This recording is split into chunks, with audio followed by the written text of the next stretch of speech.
Welcome to English with Podcast, where we explore exciting topics while helping you improve your English skills. I'm Sarah, and joining me today is my co-host, Michael. Hello, everyone. It's great to be here, Sarah. Today, we have an inspiring topic that I'm sure our listeners will find both helpful and motivating. Absolutely, Michael. We're diving into the world of self-development, specifically tailored for English learners. This episode is packed with practical tips and strategies to help our listeners grow both personally and linguistically. That's right, Sarah. Learning a new language is a journey of self-improvement in itself, but combining it with broader self-development principles can lead to amazing results. Let's start with the basics. Michael, what does self-development mean to you, especially in the context of language learning? Great question, Sarah. To me, self-development in language learning is about continuously working on yourself to become not just a better English speaker, but a more confident, well-rounded individual.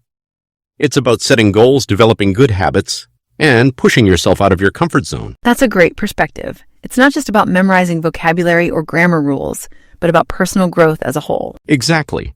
Now, let's dive into some practical strategies our listeners can use to enhance their self-development journey while learning English. Our first tip is to set SMART goals. SMART stands for specific, measurable, achievable, relevant, and time-bound. Michael, can you give an example of a SMART goal for an English learner? Sure. Instead of saying, I want to get better at English, a SMART goal would be, I will have a 10-minute conversation in English without using my native language by the end of this month.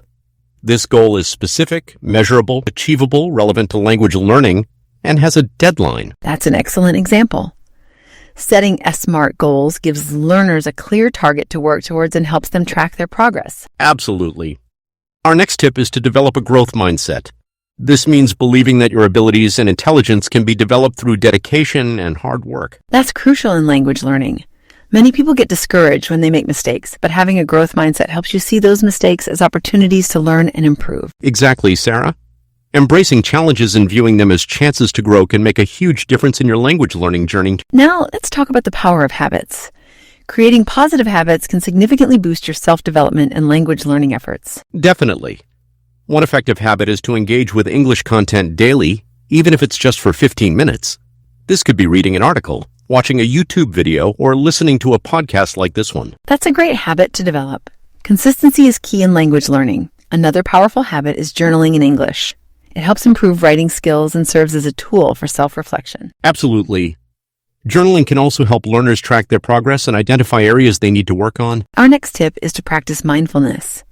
Being present and fully engaged in your learning activities can greatly enhance your progress. That's right. Mindfulness can help reduce stress and anxiety, which are common challenges for language learners. It also improves focus and retention of new information. One way to practice mindfulness in language learning is to fully immerse yourself in conversations or listening exercises, paying close attention to pronunciation, intonation, and context. Great point, Sarah. Now, let's discuss the importance of stepping out of your comfort zone. Growth happens when we challenge ourselves. Absolutely. For English learners, this could mean initiating conversations with native speakers, trying to explain complex ideas in English, or even giving a presentation in English. These challenges might feel intimidating at first, but they're incredibly rewarding.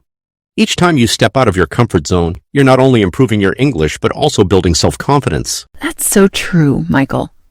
Another key aspect of self-development is continuous learning.